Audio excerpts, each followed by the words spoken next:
Alors, c'est un projet vraiment de recherche fondamentale, mais qui est un peu dans la thématique dont vous a parlé Olivier Beau, qui est celui de la démarche transversale. Et donc, voilà, de s'inspirer de ce que l'on sait en clinique pour aller chez l'animal, chercher à comprendre ce qui se passe, et puis pouvoir ensuite déboucher sur une application en fait, chez l'homme. Et donc, voilà, je remercie vraiment la Fondation Motrice de me permettre de financer ce projet qui vise donc à étudier les mécanismes de contrôle de l'inflammation cérébrale affectée par un retard de croissance intra-utérin, RCU, et qui pourrait être la cible de nouvelles stratégies de traitement pour réduire les handicaps neurologiques associés justement au retard de croissance intra-utérin et dont font partie la paralysie cérébrale. Alors pourquoi penser à l'inflammation? Parce que c'est un facteur de risque connu de lésions cérébrales. Ce que l'on sait, c'est que l'inflammation prénatale, notamment en contexte par exemple d'infection placentaire, ou alors lorsqu'elle survient de manière postnatale, par exemple à l'occasion de septicémie ou d'inflammation du tube digestif, surtout sur un cerveau en voie de développement comme celui de l'enfant prématuré, va augmenter considérablement le risque de lésions cérébrales, notamment de lésions de la substance blanche, un réseau de fibres nerveuses au niveau du cerveau, et ce qu'on appelle leucomalacie périventriculaire, un mot un peu barbare, mais qui est associé justement à des handicaps de type paralysie cérébrale. Lorsque l'on regarde ce que vous voyez sur ce schéma à gauche, les enfants qui ont un retard de croissance intra-utérin, donc avec des Z-scores pour le poids qui sont inférieurs à -2 dérivation standard, on voit que la prévalence de paralysie cérébrale est largement accrue, que ce soit pour les nouveau-nés à terme, ce sont les courbes du bas que vous voyez en violet, en bleu et en marron, ou alors pour des enfants prématurés, et c'est d'autant plus marqué chez les enfants prématurés qui sont nés entre 32 et 36 semaines d'aménorrhée, c'est la courbe que vous voyez en orange un peu au milieu. Et lorsque l'on regarde l'architecture cérébrale par des méthodes d'imagerie, d'IRM ou d'imagerie fonctionnelle, on voit que les enfants qui ont un retard de croissance intra-utérin ont des lésions de la substance blanche, alors qui s'apparentent soit à des lésions de leucomalacie périventriculaire, soit un retard de myélinisation, et qui ont également une des anomalies de la connectivité cérébrale, donc de la connexion entre différentes zones du cerveau. Mais le mécanisme qui conduit à ces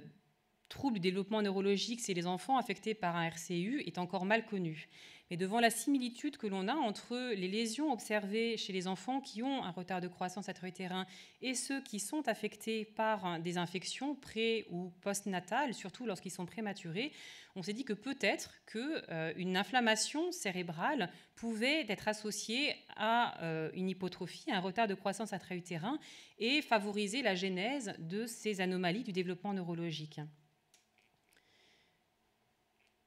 Donc pour tester cette hypothèse, on revient chez l'animal et là on utilise un modèle expérimental chez le rat. On soumet les rats gestantes à un régime hypoprotidique isocalorique pendant toute la durée de la gestation et ce régime induit un retard de croissance chez les ratons soumis à ce régime LPD parallèlement aux rats dont la mère a été soumise à un régime normal, au rat contrôle. Et ce que l'on observe, lorsqu'on analyse la structure cérébrale à 10 jours de vie qui correspond à un rat nouveau-né ou à 21 jours de vie qui correspond à un rat jeune adulte, on voit qu'il y a également un déficit de la myélinisation, ce que vous voyez sur les images histologiques, chez les rats LPD, et qui persiste chez les rats jeunes adultes, et qui s'est associé à un déficit de la densité de cellules qu'on appelle oligodendrocytes et qui sont impliqués dans la fabrication de la myéline. Donc on retrouve le même type d'anomalie que l'on a dans des modèles d'inflammation pré- ou postnatale. Et lorsque l'on extrait ces cellules, ces oligodendrocytes qui fabriquent la myéline, et qu'on extrait également ces cellules qui sont responsables de l'inflammation au niveau cérébral, qu'on appelle la microglie, et qu'on regarde les différences d'expression de leurs gènes entre les conditions RCU, donc LPD, et des conditions de contrôle, on se rend compte que ce soit dans les oligodendrocytes à gauche ou dans les cellules microgliales à droite, on a une surexpression, une perturbation de l'expression de différents gènes impliqués dans des voies de l'inflammation. Et lorsque l'on regarde ces différents gènes, on en a 8 particulièrement qui sont dérégulés, que ce soit de manière commune entre la microglie et les oligodendrocytes. Et ce qui nous fait supposer que peut-être que le RCU induit une réponse particulière en cas d'inflammation. Mais voilà, ces 8 gènes sont particulièrement impliqués dans la régulation du contrôle de l'inflammation.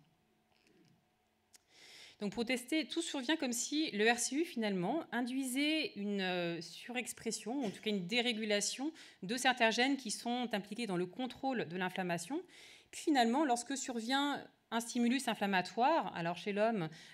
particulièrement chez l'enfant prématuré, ça peut être une septicémie, une inflammation digestive par exemple, ou d'un point de vue expérimental, on peut le modéliser en injectant de ce qu'on appelle de l'interleukine 1 bêta, donc il y a un stimulus inflammatoire,